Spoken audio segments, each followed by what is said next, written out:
Shalom, kebenaran hari ini 24 Desember 2022 dengan tema Terpapar Dunia.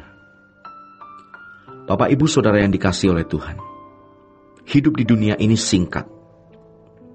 Ketika kita lupa diri, lalu kita menikmati hidup dalam kenyamanan, maka kita menjadi tidak waspada sehingga iblis akan membelenggu, mengikat pikiran kita. Kemudian, tanpa sadar kita akan menjadi orang yang memiliki standar seperti manusia lain. Di dalam hati kita ada banyak ikatan yang tidak sesuai kehendak Allah. Ikatan-ikatan dunia, percintaan dunia, kesombongan, keangkuhan, dan lain sebagainya. Semua kita harus bertobat selagi masih memiliki kesempatan.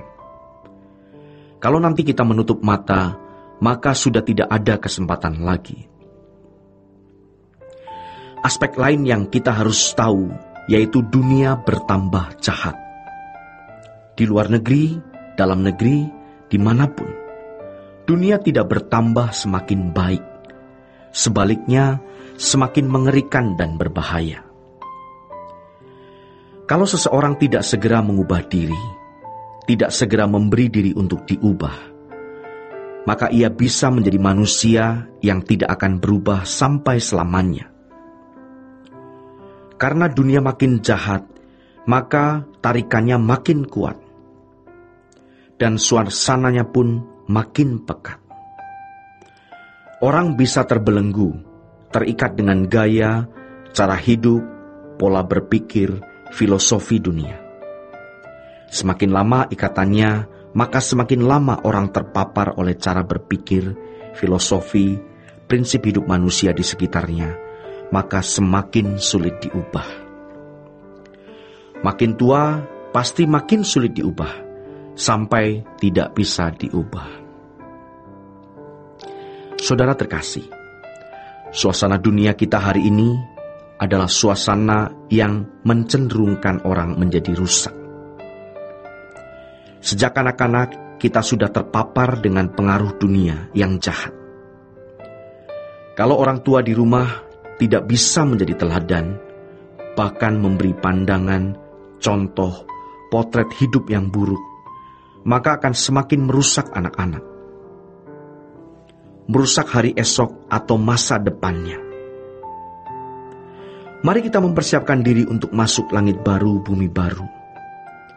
Suami istri yang rukun, saling mencintai, akan menghadirkan firdaus di dalam rumah tangga, sehingga anak-anak masuk ke dalamnya. Dan anak-anak mendapat warisan yang tak ternilai, yaitu pengenalan akan Allah.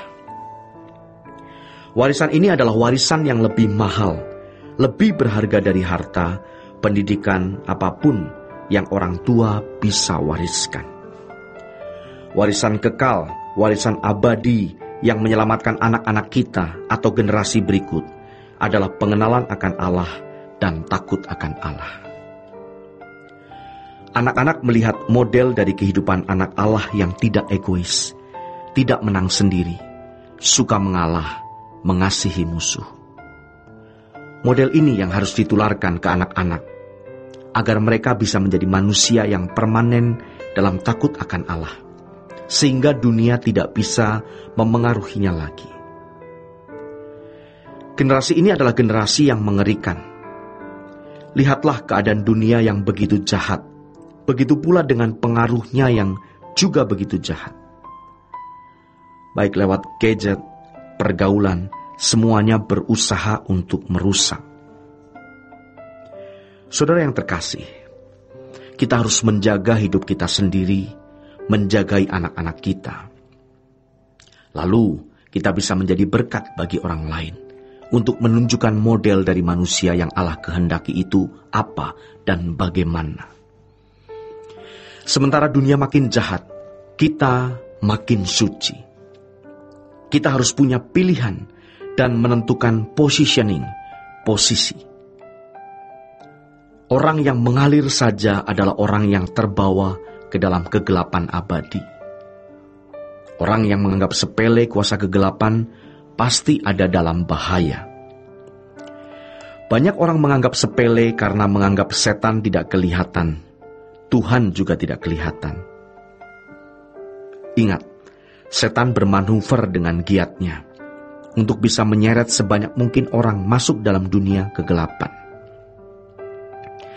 Dunia dikondisi oleh iblis menjadi dunia yang egois, mau menang sendiri, tidak mau mengalah, dan lain sebagainya, seperti yang tercatat dalam 2 Timotius pasal 3 ayat yang pertama.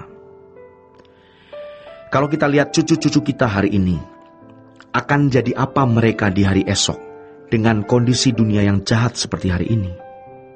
Sungguh memprihatinkan. Tetapi kita percaya bahwa Yahweh, Allah Abraham, Ishak dan Yakub, Allah yang menciptakan langit dan bumi, Yahweh yang berkuasa menyelamatkan kita, juga menyelamatkan orang-orang yang pasti bisa diselamatkan. Kita bersyukur kita mendapatkan peringatan ini. Peringatan yang membuat kita disadarkan bahwa kita hidup di dunia yang sangat berat untuk dihadapi. Saudara terkasih, mari kita berlindung dan bergantung kepada Tuhan. Jangan berlindung kepada Tuhan hanya karena masalah kesehatan, ekonomi, atau masalah-masalah fana dunia. Berlindunglah kepada Tuhan agar kita bisa hidup suci, hidup tak bercacat, tak bercela, agar kita memiliki karakter Kristus serta karakter Bapa di sorga. Hati-hati dengan pengaruh dunia yang jahat. Pilihlah untuk mencari Tuhan dan mengalami proses perubahan terus-menerus. Kiranya kita dijagai Bapa agar kita berkenan. Banyak pengaruh jahat telah merasuk, menular kepada kita. Banyak dari kita yang telah terpapar oleh cara berpikir dunia yang tidak memiliki belas kasihan terhadap sesama. Mari kita pulih dan dibangkitkan. Mari kita bertobat agar kita dapat lolos dari kegelapan dunia. Demikianlah renungan pada hari ini. Tuhan Yesus memberkati.